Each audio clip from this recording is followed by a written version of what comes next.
Aku dengar balik tu hari punya episod 7 kikik saya.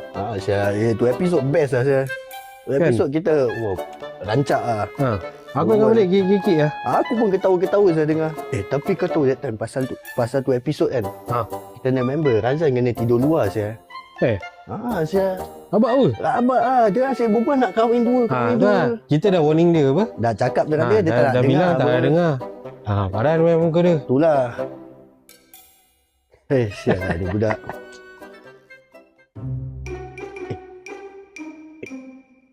Razan lah. Razan.